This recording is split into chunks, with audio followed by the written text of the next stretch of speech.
Oui, se demander finalement quelles sont les ambitions de l'Europe en matière de relance par le logement abordable. Avec nos deux invités, Adina Revol, bonjour. Bonjour. Merci d'être avec nous aujourd'hui sur ce plateau. Vous êtes porte-parole en France de la Commission européenne et puis grâce à vous, Laurent Guéquière, bonjour. Bonjour. Vous êtes directeur des affaires européennes et des relations internationales à l'Union sociale pour l'habitat. Vous êtes également président de l'Observatoire européen du logement.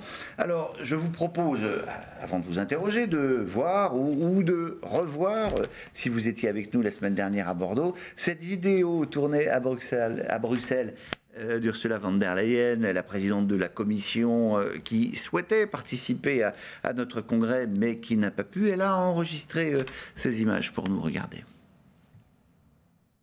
Chère présidente Kos, chers membres de l'Union sociale pour l'habitat, mesdames et messieurs, merci beaucoup pour cette invitation. Cette année, un message important est venu de Bordeaux. Un message important pour les acteurs du logement et les décideurs politiques. Deux architectes français, Anne Lacatan et Jean-Philippe Vassal, ont en effet remporté le prix Pritzker, le Nobel d'architecture, pour la rénovation d'une tour de logements sociaux. J'aime le message de ce prix. Les logements sociaux peuvent être beaux et durables. Et la rénovation compte, pas seulement des nouvelles constructions. Cela devrait être la norme de nos politiques d'urbanisme. C'est d'ailleurs une idée au cœur de notre pacte vert pour l'Europe. Les bâtiments sont responsables de 40% des émissions en Europe. Donc, nous devons changer notre façon de construire pour protéger le climat. Car la meilleure énergie, c'est celle qu'on ne consomme pas. Et chaque nouveau bâtiment coûte beaucoup d'énergie. Et c'est pourquoi nous voulons doubler le taux de rénovation de nos bâtiments d'ici à 2030. Chaque année, 800 000 logements sociaux doivent être rénovés. Avec le Pacte vert pour l'Europe, nous prenons toutes ces questions à bras-le-corps. Notre plan de relance Next Generation EU prévoit 53 milliards d'euros pour la rénovation énergétique. Et nous avons proposé un fonds social pour le climat doté de 72 milliards d'euros afin de réduire les factures d'énergie des plus vulnérables. Le logement social de demain doit être écologique et abordable. Mais il doit aussi parler au cœur, être esthétique. Et c'est pourquoi, il y a un an, nous avons lancé le nouveau Bauhaus européen. Et je suis très reconnaissante à l'Union sociale pour l'habitat de contribuer à ce projet. Vous êtes un partenaire officiel du nouveau Bauhaus européen. Alors ensemble, construisons un avenir plus vert et plus équitable pour l'Europe. Merci beaucoup. Ursula von der Leyen, donc, qui avait enregistré cette vidéo, Laurent Guéquière. C'était important d'avoir la présence, bon, pas physiquement, mais en tout cas cette démarche d'avoir enregistré ce message. C'était important d'avoir la présidente de la Commission au Congrès. Oui, tout à fait. Bon, c'est une première à la fois pour la présidence de la Commission d'être présent à un congrès HLM. C'était la première fois. Hein. Et pour le congrès HLM également, de l'accueillir. En 81 éditions, ça n'était jamais arrivé. Non, jamais arrivé. Peut-être au tout début, quand il y a eu Jacques Delors, qui est devenu président de la Commission européenne de l'époque, mais pas à ce niveau et avec ce degré d'impact. On voit effectivement que, à travers les propos de Madame von der Leyen, le lien qu'il y a entre aujourd'hui les grandes priorités européennes et notre secteur d'activité, notre mission d'intérêt général. On évoquait jusqu'à présent avec la Commission des problèmes de concurrence, des problèmes de marché intérieur. On est plutôt dans des relations conflictuelles où il fallait trouver l'arbitrage du Parlement européen. Bon, je pense aux aides d'État, je pense à la fameuse directive Bolkestein, au taux réduit de TVA. Aujourd'hui, on sent bien... Enfin, bref, l'Europe, c'était que des emmerdements pour l'Union sociale pour l'habitat, quoi. Il fallait composer avec une logique de marché intérieur et d'ouverture à la concurrence. Et effectivement, c'était la priorité de l'époque. Aujourd'hui, la priorité, c'est la crise du logement dans l'Union européenne. On parle beaucoup de crise du logement en France, mais elle est présente dans tous les pays européens. C'est également les problématiques de relance, bien entendu, qui sont à l'agenda, mais plus globalement le climat, la cohésion, les droits sociaux. On voit bien que toutes ces dimensions, tous ces objectifs européens aujourd'hui sont liés à des investissements dans le logement social. Effectivement, excusez-moi, mais avoir effectivement la présidente de la Commission européenne s'exprimer en notre direction dans le cadre de la réflexion sur le nouveau Bauhaus est vraiment quelque chose de très important. On va y revenir sur ce nouveau Bauhaus, mais Adina Revol, le fait d'avoir ce message de la présidente de la Commission européenne, c'est symboliquement et politiquement important ou est-ce qu'elle avait rien d'autre à faire ce jour-là ? Bon, la présidente l'a rappelé dans sa vidéo, il y a une ambition forte, un engagement très fort de la part de la Commission européenne pour résoudre la plus grave crise de notre temps, c'est la crise climatique. Et on a pris une ambition, l'Union européenne a été le premier continent à s'engager pour être climatiquement neutre à l'horizon 2050 et pour y arriver, on a un potentiel énorme dans les bâtiments. Et elle l'a rappelé dans sa vidéo, il faut rénover d'ici 2030 35 millions de bâtiments par an, dont 800 000 bâtiments sociaux. C'est un effort très important, ce qu'on appelle, elle a d'ailleurs dit dans son discours, une vague de rénovation. Et c'est très important. Pourquoi ? C'est bon pour la planète, mais c'est aussi bon pour l'économie locale, parce que c'est des emplois non délocalisables, 160 000 emplois créés par an pour ces rénovations. Et c'est surtout bien pour la fin de mois, pour la facture de fin de mois. Et c'est très important d'attendre parce qu'on a des prix de l'énergie très importants aujourd'hui en Europe. Et l'efficacité énergétique, la présidente l'a d'ailleurs dit, l'énergie la moins chère, c'est celle qu'on ne consomme pas. Donc rénover aujourd'hui, c'est très important aussi pour baisser la pauvreté énergétique. On a 34 millions d'Européens qui sont en situation de vulnérabilité énergétique. Donc aujourd'hui, l'action de l'Europe est très importante pour rénover les logements européens. Il faut, je vous donne un chiffre. Non mais attendez, je vous donne un chiffre qui est très important. Hein. Oui, dites-moi. Vous voulez que je vous dise pourquoi vous m'inquiétez ? Parce que finalement, vous êtes en train de nous dire que ce qui intéresse la Commission européenne, c'est pas tellement le logement social, c'est juste la crise climatique. Le logement social et le logement en général, c'est une solution, c'est un instrument dans un cadre plus global qui est celui de la crise climatique, qui est la plus grosse crise de l'humanité.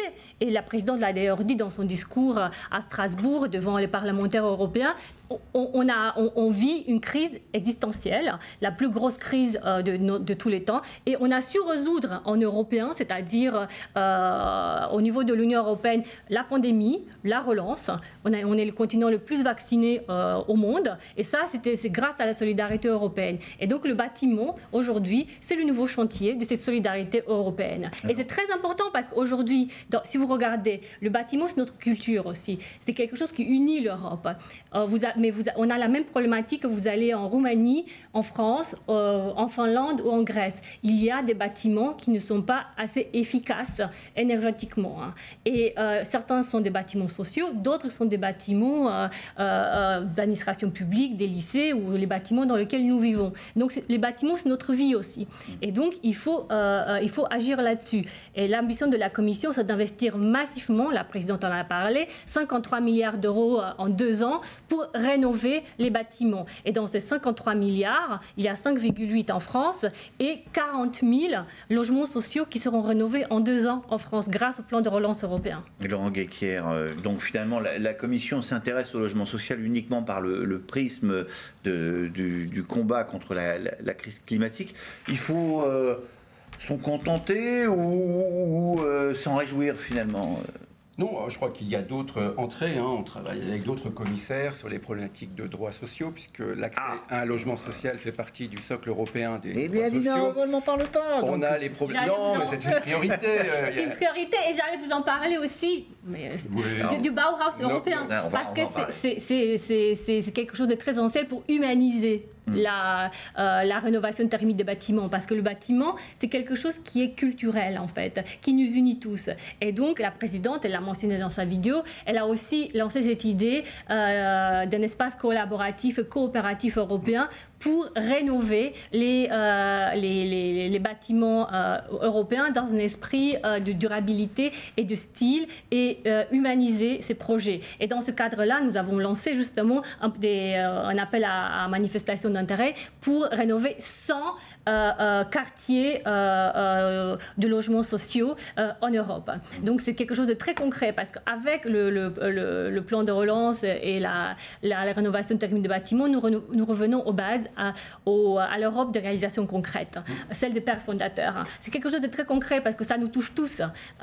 Vous, moi, Laurent Guéquière, et ça touche aussi les gens qui ont le plus besoin, ceux qui sont en situation de pauvreté énergétique. Bon, vous n'allez pas me dire, évidemment, Laurent Guéquière, vous êtes un fin spécialiste. Est-ce qu'il y a un changement de philosophie au sein de la Commission européenne? Je ne parle pas avec la Commission von der Leyen, mais sur le continuum historique.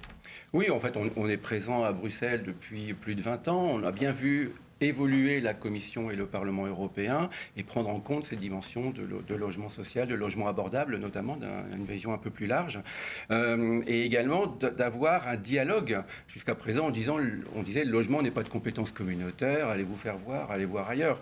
Aujourd'hui, on travaille avec les cabinets des commissaires, avec les différentes directions générales sur des choses très concrètes. On a parlé d'un programme effectivement de rénovation de 100 quartiers de logements sociaux qu'on a construit avec la Commission européenne.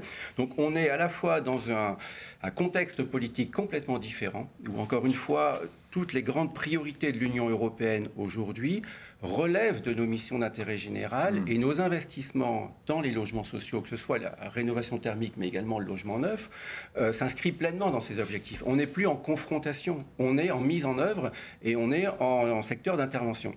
Et donc, ça change complètement nos relations. Et ça, c'est tout à fait important, du coup, aujourd'hui, de faire des propositions concrètes à la Commission, d'avoir une capacité d'agir, de participer au nouveau Bauhaus européen, de faire des propositions, d'aider nos membres à accéder à ces fonds européens, parce que c'est quand même très complexe à mobiliser, au niveau que ce soit du FEDER, ou soit des programmes d'action communautaire, et surtout de les aider à travailler avec leurs collègues européens, à travers notre fédération qui s'appelle Housing Europe, en anglais, bien entendu, dans des échanges d'expériences qui sont tout à fait intéressants avec nos amis allemands, avec nos amis grecs ou avec nos amis finlandais. Donc, effectivement, un changement... Vous n'êtes plus considéré comme un secteur à déréguler d'urgence Non, on a fait le job de rentrer dans le marché intérieur. On a quand même défini des règles d'aide d'État propres aux services d'intérêt général qui nous ont donné depuis 2005 une sécurité juridique dans les aides que nous recevons de l'État, des collectivités locales, mais également de l'Union européenne. On a réglé également le problème de la coopération entre organismes HLM par rapport aux directives marché public, à la directive TVA, la directive de Bolkestein, où on a sorti le logement social de la mise en concurrence des opérateurs agréés, etc. Donc aujourd'hui, on a un cadre juridique stable qui nous protège du marché intérieur, qui nous reconnaît nos missions d'intérêt général et nos obligations de service public définies par l'État français. Et ça nous permet effectivement d'être beaucoup plus à l'aise avec la Commission et de travailler avec elle sur des programmes européens de grande nature. Adina Revol, un petit mot d'explication sur ce nouveau Bauhaus. Alors, on a entendu Ursula von der Leyen l'évoquer, mais concrètement, de quoi s'agit-il? Est-ce que vous pouvez nous l'expliciter un peu plus en détail? C'est l'idée en fait que la rénovation thermique des bâtiments doit être humanisée, donner une âme en fait. Et c'est très important de donner une âme à quelque chose qui peut être un peu fade ou qui peut sortir qui peut ressembler à quelque chose de très scientifique, géré par des ingénieurs. Donc l'idée, c'est de donner en fait une âme à cette rénovation thermique des bâtiments et montrer que l'Union européenne... Faire réunir des architectes là où il y avait tous les ingénieurs qui parlaient. C'est-à-dire un esprit de coopération et de co-création, justement, autour du style. C'est d'ailleurs la présidente qui a parlé dans sa vidéo du style, de la durabilité, de montrer qu'on peut faire de la durabilité avec du style et puis s'inspirer de notre richesse commune. C'est aussi un travail en européen, c'est-à-dire qu'on travaille à l'échelle européenne et on construit des projets pour l'avenir, pour construire ensemble l'avenir vert de l'Union européenne. Et donc, dans ce cadre-là, il y a des projets qui vont être mis en avant partout en Europe. Et donc, on co-construit l'avenir vert donc, dans ce cadre de... Et vous les financez? Comment ça se passe? Il y a des financements européens, justement, qui sont dédiés, soit dans le cadre de ce qu'on appelle Horizon Europe. C'est le programme européen pour l'innovation. Et je profite de cette occasion pour dire que nous avons le programme pour l'innovation le plus ample au monde, en fait. Nous avons 100 milliards d'euros sur les 7 prochaines années, donc pour financer l'innovation dans le sens le plus large. Et donc, en ce moment, d'ailleurs, il y a un appel à manifestation d'intérêt qui est ouvert jusqu'à la fin de l'année pour les projets phares, pour les premiers projets phares dans le cadre du Bauhaus européen. Donc, des projets qui sont en ligne avec cette idée de durabilité, de construire l'avenir de l'Europe avec durabilité, style, esthétique et âme. Voilà, parce que c'est l'âme européenne. Et je reviens à l'idée que j'ai déjà mentionnée. Le bâtiment, c'est notre histoire. Et puis, d'ailleurs... c'est à Paris, c'est pas un Parisien, vous direz l'inverse quand même. Mais c'est partout, c'est l'histoire de chacun. Et c'est aussi l'histoire de l'Europe qui est unie dans sa diversité. Et la présidente l'a d'ailleurs mentionné dans son intervention, on peut rénover un logement social et obtenir un grand prix d'architecture. Donc, obtenir un grand prix d'architecture n'est pas... Elle le dit, les prix Pritzker. Elle le dit, justement. Et donc, elle n'est pas... Donc, justement, c'est ça l'idée du Bauhaus, de rénover avec du style. Bon, c'est sympa, Laurent Guéquier, cette idée de nouveau Bauhaus. C'est un gadget ou c'est fondamental? Non, c'est loin d'être un gadget. C'est effectivement une démarche tout à fait originale. Moi, j'y vais carrément. Je pose la question à Laurent Guéquier parce que lui, il connaît le sujet, donc voilà, il ne se fait pas filouter. Non, c'est quand même une approche tout à fait nouvelle et tout à fait intéressante dans laquelle on s'inscrit naturellement, où on a effectivement fait toute une série de propositions à la Commission européenne. On a répondu effectivement au premier prix qui a été lancé. Donc, on travaille actuellement avec le Comité économique et social européen pour faire un avis sur cette question-là, en tant qu'expert désigné par le rapporteur. Le rapporteur était d'ailleurs présent à notre congrès à Bordeaux, dans le cadre du Parvis. Donc on est effectivement complètement impliqué et on est vraiment très intéressé par cette approche, tout à fait prêt à y participer. Et notamment, on approche de la présidence française de l'Union européenne et on va probablement monter un événement à cette occasion en concertation avec la Commission européenne pour développer en France la logique du nouveau Bauhaus européen. Vous pouvez nous en dire un peu plus ou c'est top secret? Non, c'est top secret parce qu'effectivement, on est en montage. C'est top secret ou c'est encore un peu flou? Non, je veux dire, on est en train de monter un peu le dispositif, de voir avec les ministres, notamment des Affaires européennes, avec la Commission, qu'est-ce qui serait utile de monter en France début d'année prochaine pour illustrer effectivement ces propos et les mettre en œuvre d'un point de vue opérationnel et surtout mobiliser nos membres dans la mise en œuvre. Adina Revol, le nerf de la guerre, vous savez, c'est l'argent. Parlons du plan de relance. Comment il va se mettre en œuvre très concrètement? Le plan de relance, il est déjà mis en œuvre. La France, qui a droit à 40 milliards d'euros, a déjà reçu 5 milliards. Et donc, dans ces 40 milliards, il y a sur 2 prochaines années 5,8 milliards de financement en France de logements, de rénovation thermique des bâtiments et 40 000 financements donc, de rénovation de logements sociaux. Et au niveau de l'Union européenne, l'ambition est très importante. Donc, on finance la vague de rénovation, on finance 53 milliards d'euros de rénovation des bâtiments. Donc encore une fois, c'est le plan de relance qui permet qui est le fer de lance en fait de la vague de rénovation dont je parlais au début et qui est vraiment une ambition très concrète de l'Union européenne. On veut rénover 35 millions d'immeubles par an. C'est un effort très très important parce que il nous permettra d'atteindre nos objectifs de transition climatique. Et c'est quelque chose qui nous touche tous, en fait. Je reviens à ce que je disais au début, mais la transition climatique, elle est fondamentale parce qu'aujourd'hui, c'est la crise la plus importante de tous les temps. Et on a des solutions au niveau européen. Donc, on l'a vu avec la vaccination, on l'a vu avec la relance. Et là, il faut absolument continuer pour rénover les bâtiments.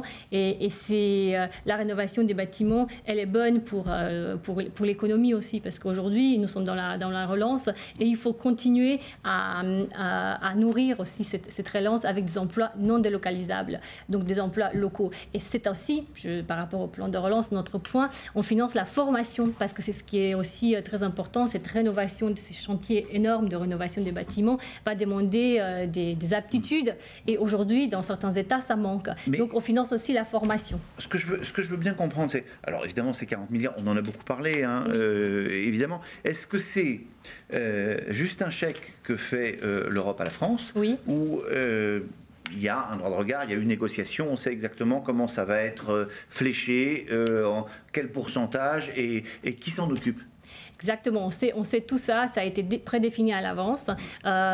Donc il y a... ça a été négocié, quoi, en fait. Le Conseil de l'Union européenne l'a approuvé sur proposition de la Commission. Donc la France a proposé un plan de relance à la Commission, qui a eu 2 mois pour l'approuver. La Commission a approuvé le plan de relance de la France, qui ensuite a été approuvé par les États membres. Et donc, dans cette... Et chaque pays a présenté son plan de relance, qui comprend en fait les investissements jusqu'en 2026, en fait, que chaque État va faire avec son enveloppe nationale du plan de relance. Parce que chaque État a une enveloppe nationale de subventions. Certains États ont demandé aussi des prêts. Et donc, avec cette enveloppe, chaque État a présenté les investissements et les réformes qu'il souhaitait mettre en œuvre pour obtenir cet argent. Et donc, pour la France, c'est pour ça que je vous disais, il est prévu, par exemple, de financer 40 000 rénovations des logements sociaux en 2021 et 2022. Mais alors, c'est donc avec, évidemment, l'argent du plan de relance européen, mais c'est via des organismes nationaux. Est-ce que l'Europe se garde une sorte de cagnotte pour des aides directes qui viendraient impacter positivement le logement social ? C'est-à-dire que c'est de l'aide directe, c'est de l'argent frais, le plan de relance. C'est la première fois de l'histoire de l'Union européenne qu'on crée une dette commune européenne à hauteur de 750 milliards d'euros. Donc c'est de l'argent frais, c'est la subvention à 100%. Il n'y a pas pour le fonds de cohésion, par exemple, il y a aussi une participation nationale. Là, dans le plan de relance, c'est de l'argent frais qui vient de l'Union européenne, de cette dette européenne, et qui ensuite est injecté dans l'économie nationale de manière directe. Via les organismes nationaux qu'on connaît, ou qu'on connaît moins bien. D'ailleurs, Laurent Guettier, comment est-ce qu'on va s'assurer que tous les organismes vont avoir accès à ces fonds ? Alors effectivement, on est dans une logique de relance, dans une démarche, je dirais, d'appel à manifestation d'intérêt. Donc effectivement, il faut répondre à l'appel à projet de l'État français. On a un deuxième biais qui est la politique de cohésion. Donc le FEDER, le FSE+, et qui est toujours en train d'être négocié entre la France et la Commission européenne, et qui va être mis en œuvre en France dans les régions, par des programmes opérationnels régionaux. Donc l'échelon, ce sont les régions. Alors l'échelon, effectivement, en termes de décision finale opérationnelle pour nos membres, ce sont les régions. Et ce qu'on s'aperçoit quand on fait un tour des régions en termes d'état des programmes opérationnels, c'est qu'il y a des régions qui sont à fond dans la rénovation thermique, dans la logique de ce que vient de présenter Adina, mais d'autres qui ont d'autres priorités. Et on voit que dans les programmes opérationnels, on met plutôt le paquet sur le digital et pas trop sur le logement social et la rénovation thermique. Ah, où est-ce que ça pose problème Bon, je ne le dirais pas. Là, on n'est pas encore en mode définitif, donc on est en mode de négociation dans les régions. Mais un chiffre quand même, pour la période précédente, 2014-2020, la rénovation thermique des logements sociaux était déjà éligible au titre de la politique de cohésion, et qu'en France, on a programmé 475 millions d'euros de FEDER, donc du cash, de la subvention, pour la rénovation thermique des logements sociaux. Ça a généré 3,3 milliards d'euros d'investissement dans le secteur HLM, ça a créé 42 000 emplois locaux et ça a permis effectivement à 150 000 ménages HLM de bénéficier d'une rénovation totale de son logement. Donc on a déjà une pratique, on sait déjà comment faire, comment mobiliser le FEDER, comment le coupler avec des prêts de la BEI ou de la Caisse des dépôts, puisqu'on travaille également beaucoup avec la Banque européenne d'investissement, dans le cadre d'une alliance qu'on a montée entre la Caisse des dépôts et la Banque européenne d'investissement. Mais aujourd'hui, notre mobilisation, la mobilisation de nos membres dépend des décisions des conseils régionaux, puisque c'est l'exécutif régional qui va définir son programme opérationnel et le mettre en œuvre. Et là, effectivement, on peut utiliser le FEDER en matière de rénovation thermique, mais ce n'est pas obligatoire pour les régions.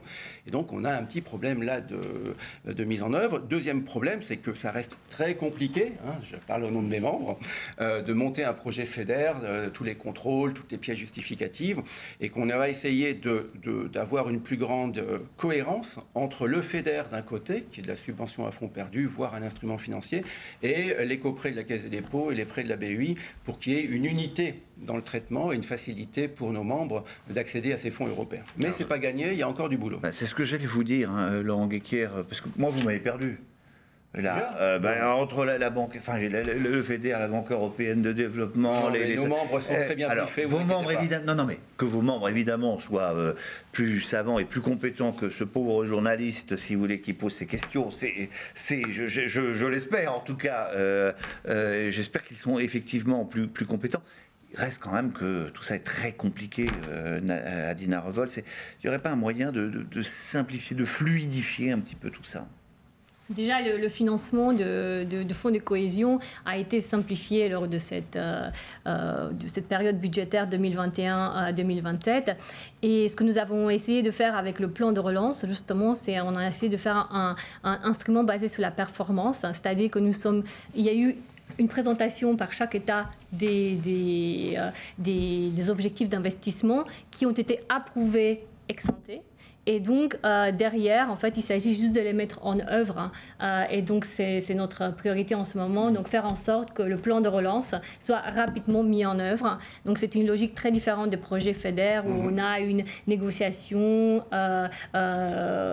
européenne sous le cadre européen, ensuite une transposition au niveau des régions en France, par exemple. Donc, avec le plan de relance, on a une logique globale, une logique basée sur la performance définie ex ante et ensuite sur le monitoring de la mise en œuvre sur une période très courte avec justement des objectifs très importants en matière de financement disponible. Donc j'ai parlé de 40 milliards pour la France, mais en Italie, on parle de 200 milliards d'euros. Et donc on parle de beaucoup d'argent et derrière des objectifs très clairs qui sont définis ex ante et qui sont monitorisés ensuite sur leur mise en œuvre par les autorités nationales sous contrôle européen. Ce que vous me dites finalement, c'est que c'est énormément d'argent, et finalement, c'est assez direct et assez simple. Oui. Tout à fait, vous avez bien résumé, oui. C'est direct et simple. Oui. Attendez, j'attends que Laurent Guéquier me dise ce qu'il en pense. Non, c'est vrai, pour la relance, il y a eu un vrai effort de mise en œuvre le plus rapidement possible, puisque la crise est là, il faut y agir directement. C'est vrai que pour le FEDER, ça reste très compliqué, mais pas forcément du fait de l'Union européenne, mais également de l'instruction des dossiers dans les conseils régionaux, qui parfois prennent beaucoup de temps. Mais également... on aime bien l'administration. Oui, on aime ça, mais bon, ça retarde. La simplification administrative, c'est un sujet d'ailleurs à toutes les présidentielles. Il y a encore un peu de boulot, il y a quand même un peu de boulot côté FEDER, et surtout, après, tous les contrôles qui interviennent, etc., là, qui sont plutôt issus de la Commission par rapport aux aides d'État, etc. Donc, c'est quand même très compliqué. Il y a de plus en plus de membres qui se disent, mais finalement, je vais passer trop de temps à gérer tout ça, je préfère aller chercher de l'argent ailleurs que du FEDER. Donc, on a un vrai problème de consommation qui pourrait se poser. Et donc, on va aider effectivement nos membres, on va essayer de mettre en œuvre, région par région, des dispositifs beaucoup plus unitaires pour éviter qu'il y ait 40 dossiers différents à monter sur un seul projet et avoir une identité entre les prêts de la Caisse des dépôts et de la BEI et les fonds FEDER. C'est vraiment un objectif qu'on s'est fixé. Dans le cadre de l'Alliance d'ailleurs, reste à convaincre les conseils régionaux d'avancer dans cette voie. Alors ça, c'est évidemment un gros sujet, mais ça ne concerne pas l'Union européenne, ces petites régions finalement justement, dans le cadre de la vague de rénovation dont je parlais, nous avons aussi, au niveau de l'Union européenne, mis en œuvre des dispositifs d'assistance technique pour aider justement dans le montage de ce projet, parce qu'on a identifié qu'effectivement le montage de projet, la difficulté de monter de projet, c'était un goulot d'étranglement. Donc nous avons mis en place des dispositifs techniques, d'assistance technique qui ne sont pas nouveaux et qui existent. Et donc au niveau des normes d'utilisation des fonds de cohésion, il y a eu un grand effort de simplification qui a été fait, mais il faut savoir qu'il s'agit de l'argent public aussi, donc il faut avoir un certain nombre de c'est compliqué, contrôles. Effectivement, il faut qu'il y ait du contrôle, c'est certain. Voilà, et donc il faut aussi, on compte aussi sur l'association comme l'Union sociale pour l'habitat pour aider et pour aider au montage de projets et faire en sorte que le montage de projets se passe de manière le plus fluide possible. Bon, là, il y a ces aspects techniques. Nadia Revol, on arrive pas loin du terme de cette séquence. Je voulais en revenir finalement à la philosophie qui prédomine au niveau des institutions européennes. Est-ce qu'on regarde aujourd'hui le logement social de manière différente? Est-ce qu'il y a une évolution plus positive? Alors, je disais de manière un petit peu caricaturale que c'est un secteur aujourd'hui qu'on ne cherche plus à vous déréguler, comme la directive Bolkestein. Est-ce que tout d'un coup, la mission sociale de ce secteur d'activité, c'est aussi quelque chose qui est pris en considération au niveau de la Commission? Écoutez, nous avons un socle pour le droit social européen qui effectivement parle du droit au logement. Il existe un droit au logement au niveau de l'Union européenne, un droit au logement abordable. Oui, mais attendez. Non, parce que là, vous faites une réponse de technocrate. Or, je sais que vous n'êtes pas une technocrate. C'est ce que je suis en train de vous dire. Est-ce que fondamentalement, est-ce que vous pourriez dire, oui, probablement, dans des années précédentes, on s'est trompé et aujourd'hui on est en train de réaxer une politique qui est plus proche de ces valeurs de l'Union sociale. Est-ce que vous pouvez me dire ça ou pas? Ce que je peux vous dire, c'est qu'aujourd'hui, on essaie de créer l'Europe de l'avenir avec la relance, avec la politique de vaccination, avec tous les projets que nous sommes en train de... Avec le pacte vert. Et non, c'est très important ce que je suis en train de vous dire. Tout ce que vous dites est important, mais vous ne répondez pas à ma question. Si, je suis en train de... Si vous me laissez le temps, je vais vous répondre. Ce que je suis en train de vous dire, c'est qu'en fait, aujourd'hui, nous sommes en train de créer l'Europe de l'avenir et nous avons des réalisations très concrètes en ce sens.